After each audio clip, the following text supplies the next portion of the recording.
Don't know if you can tell I've got the lights on really bright in front of me because it's really dark here today. It's all misty, it's all foggy. It's quite nice, I like it. It's very dark. How are you today? I had such a mental day yesterday, I'm not gonna lie. I obviously went to that coffee morning. If you saw the video yesterday, I was talking about how I've been clearing out my mum's flat. I think it all got on top of me. I went to this coffee morning for parents with special needs children, and they did this big talk, and the whole way through I was just like holding my tears in. You know when you just want to cry, but you in a room full of people you don't know. And I just wanted to cry the whole time I was there. And then when they finished doing the talk, they were talking about, I won't go into it, but when they finished doing the talk, they said, my support worker said, oh, do you want to stay, or do you want, because she said, I've got to leave. I said, I'll come with you. And we went into the car park and I just burst out crying. And you know when you're crying and you're just crying and crying and crying and you just can't stop, that's what I was like. And yeah, I think it was just like, it's just too much, you know, it's just, you know, what life's like, isn't it? It's just, the Matrix is just throwing so much at you, it's just so overwhelming, and you feel like you're sort of failing at everything, and you feel like there's too much coming at you, and you can't process everything, and you can't do everything, do you know what I mean? And there's like no time to just be yourself, you know, because there's just so much to deal with. And I think like, it's hard, obviously, coming to terms with the fact where my mum had the mental breakdown. She's like, I was sort of explaining yesterday what she's like now with the delusions, the paranoia, you know, and that it shows on a brain scan that she has basically got brain damage, and I'm sort of basically coming to terms with that, which is really difficult, because when you talk to her, she remembers who you are, she can remember things you tell her, but she's not right.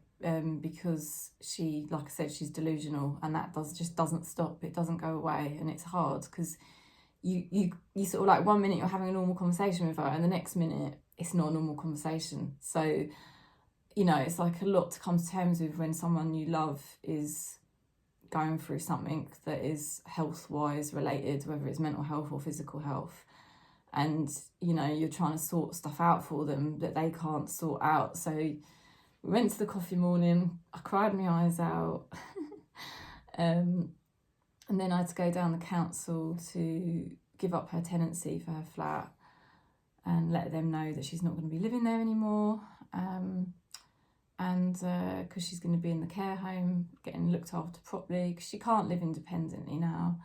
She can do little things like brush her hair, brush her teeth, but she can't look after herself. Like, not everything, she'd get too overwhelmed and stressed and muddled if she had to sort of like do her shopping, and she can't really get up and down the stairs, so things like that. And she's only 76, you know, she's young. She's young, she shouldn't be like in this state, so it's hard. And I'm doing all these things for her, and in the back of my mind I'm thinking, oh my god, I'm behind on my tax return, oh my god, I'm behind because my laptop broke, and I've lost one of the files that I needed, and and I need to call the doctor about my little girl, and all these other things I should be doing, and I feel like I just need to sleep. So I know so many of you in the Soul family will be feeling like that this year. You'll just be feeling like it's just one thing after another that you're trying to deal with, and it just gets on top of you sometimes, and you just think, Jesus, I'm going to crack up here. I'm going to bloody crack up. Oh dear. So we went down the council. I declared it all. So we've got the date for when her flat's keys got to be given back to the council. I've been on the phone to a guy, Barry, to sort out clearing the flat out. But I'm going around there again today because I've got to go through all her belongings, obviously, to make sure there's nothing special left behind. We've got a pile. My brother's put a pile in the corner of her flat of stuff we're going to keep for her, like a TV, and there's a few boxes of keepsakes and things. So that's what I'm going through today. I've got to go and do that. But I mean, really, I just feel like laying on that sofa and not bloody moving, do you know what I mean? And yeah, then my girls were having an argument yesterday night. Oh my God, kicking each other. It was a nightmare. And I'm supposed to be going out having a really nice time this weekend. But yeah, don't know about that now. Hormonal, so won't go into it, but I'm very hormonal at the moment, so that's not good. So you just feel like the Matrix is throwing so much stuff at you all the time, isn't it? And you think, God, I've got to stay calm, but sometimes you just can't. I feel all right. You can probably tell I feel all right this morning because I think my hormones are doing this weird thing, so I feel better this morning. When I did the video yesterday, like my brain was just like total like spaced out, you know. So yeah, I've got, guess what I've got this morning? I've got a special needs autistic parenting course for 2 hours. So I've got that starting up in about 20 minutes for 2 hours. But I mean, that is quite nice because one of the things that's upsetting me is one of my little girls is not diagnosed, but she is just, oh my God, she's having meltdowns. Like last night, she kicked her sister with her shoes actually on and like kicking her. It's awful because I don't like arguments. I don't like the feeling when I'm in my own home of people arguing and not getting on, and it just really unsettles me. I don't know if, I'm sure you feel the same because we're in the same soul family and we do just want peace, and sometimes too much, because obviously what the gurus teach is that we're supposed to accept whatever is happening in the Matrix, just to accept it. And it's hard. And it's hard to just accept stuff that you get a reaction to where you feel like, oh, I don't like that. How do I accept it? You know, and I've sort of been going through that with my daughter, because my older daughter, because she's supposed to really technically be in a special needs school, but the council haven't agreed. And it's massively letting down her education. So obviously we're appealing it.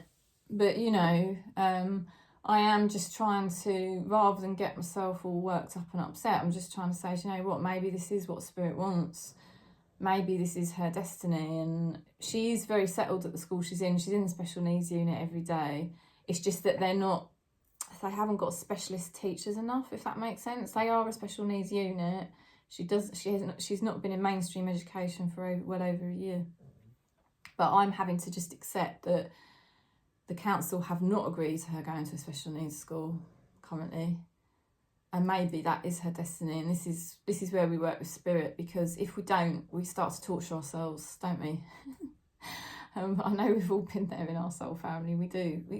You know, especially because we do believe in justice. We've got a strong sense of justice. And I think that is hard sometimes. But we have to say to ourselves, this is all Spirit's work.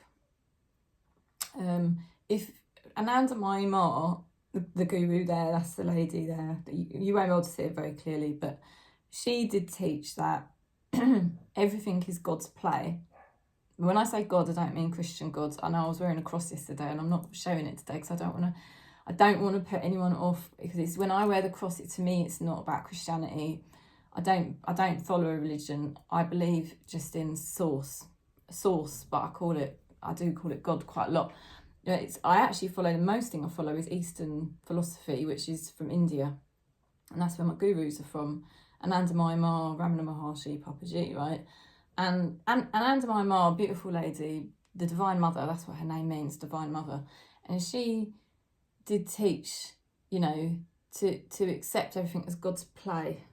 Everything is happening as, everything is an expression of the divine. Everything is an expression of source. Even the things we don't like, to trust fully, to put all your full faith in Spirit, that Spirit is doing everything as per the divine plan. And a lot of it is to do with killing off our ego, the false self, because anything we don't like, it brings up a reaction in the ego, and it helps us to purge that ego out, which you do know, because I know everyone in my soul family, we're all quite moved along our journey already spiritually, so we understand what I'm talking about. But it does help to remind ourselves, because obviously yesterday I was very triggered and very overwhelmed, and I wasn't coping with the Matrix at all. But then obviously once you've sort of centered yourself a bit, you can remind yourself what the gurus teach, which is that you know, there is a reason why they're putting us through these things, and it's to make us more humble, because the more humble we are, the more closer we are to Spirit.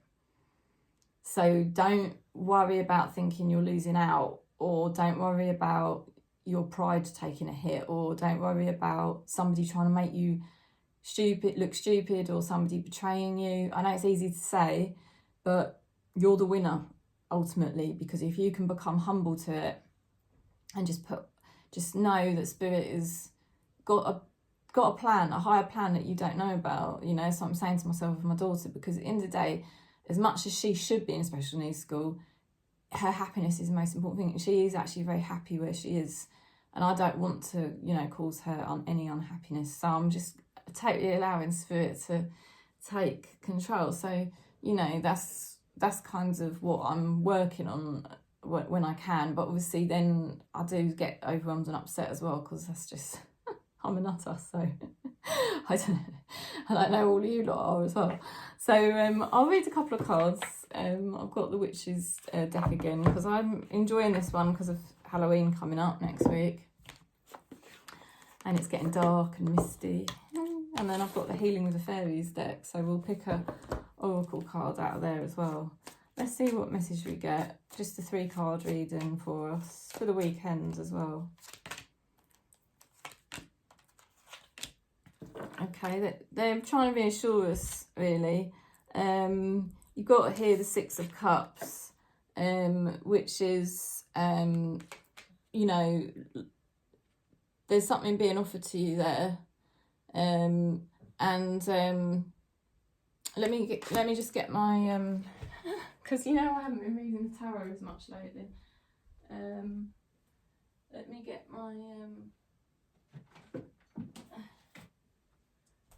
my, book out. I think it's to do with choices. Sorry about this.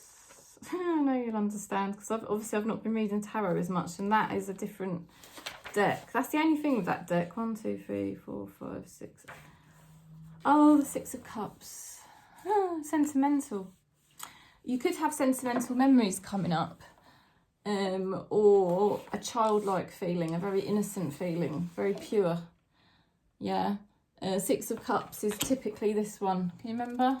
Where you've got the little girl and they've got all the cups of flowers.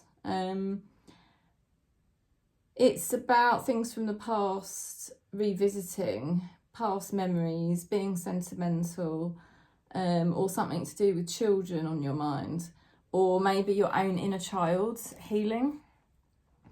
Obviously I can relate to that, because clearing out mum's flat, it's bringing up a lot of inner child stuff for me, a lot of sentimental feelings coming up, the past being revisited. So I can relate to that, but it's also about you returning to your true nature, your true inner child, like how you were before you got programmed by society, you know.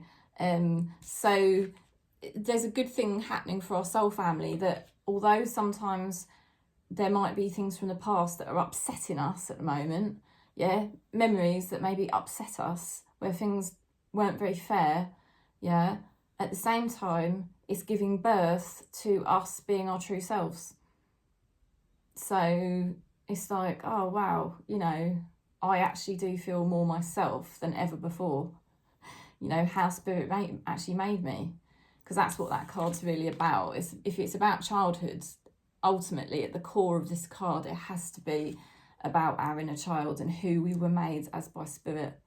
So there are sentimental things or memories that could be, or feelings that could be triggering you and triggering your inner child. But on the other hand, there's something beautiful being born out of that, you know? And there is something being born, because Spirit is trying to say to you, this is an opportunity at your life at the moment. There's an opportunity here that is being grabbed with both hands. And I said that yesterday, you know, grabbed with both hands by you, because there's a more abundant life for you. There's a more inspired life for you here. And it may feel a bit heavy at times and hard for you to really see that. But actually you do know deep down that right now is an opportunity.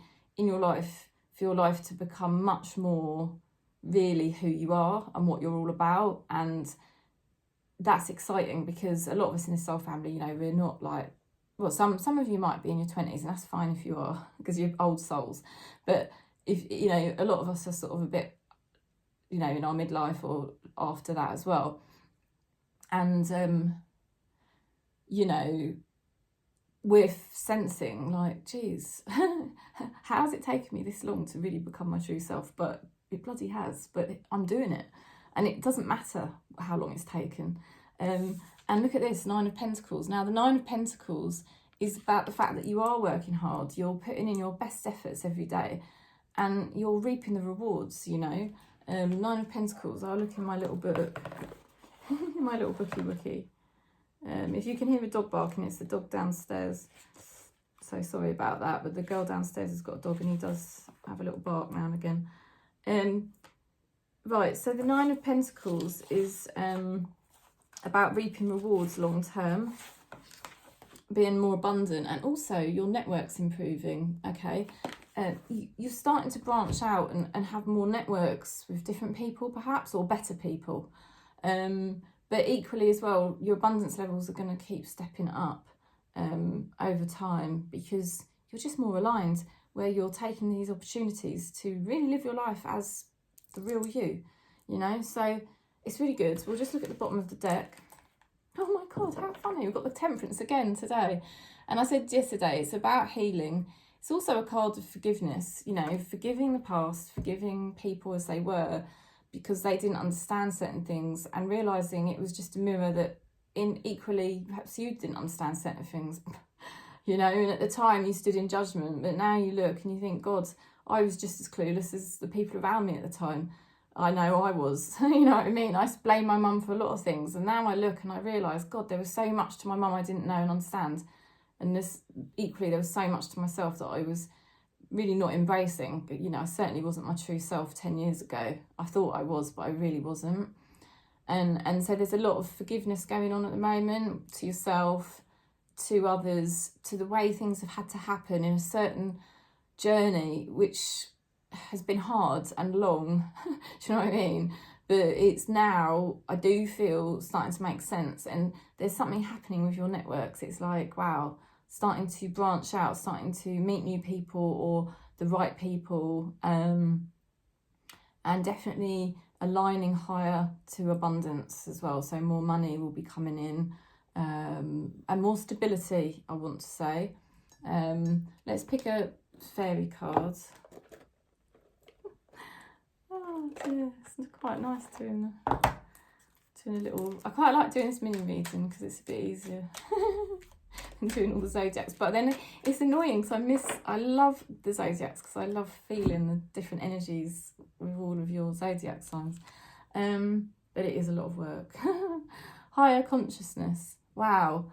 So that's confirmation, isn't it? That everything you're doing at the moment, you are in a higher level of consciousness, you are in a higher vibrational field, and it is the true you coming through from spirit, you know, and that's why you're going to be more abundant, you see. If you're questioning it, you know, you're channeling a more abundant energy, you see, because you're in a higher state of consciousness, because you're channeling the true you, and you're so forgiving. And Anandamai Ma, one thing she said, which is really beautiful, that I'll just pass on, is that she said, no matter the state you're in, no matter what you're doing, no matter how negative you may feel, or no matter how the situation you may be in may be very corrupt or negative, if you say the words God or source, yeah, and you just align inwardly to that, she says, nothing around you actually matters, or in your head, nothing. That is amazing, isn't it? And I was doing that yesterday, because like, when I was crying and everything, I was just kept, you know, and I could feel paranoia coming up, because my mental health got really triggered, especially by the end of the day, you know, with the kids fighting and everything. It was like really triggering, and I just went into it, you know, and it's so true. So higher state of consciousness, I'll show you that card again, because it's a beautiful energy in that card. So I'm sending you so much love for your weekend. Peace.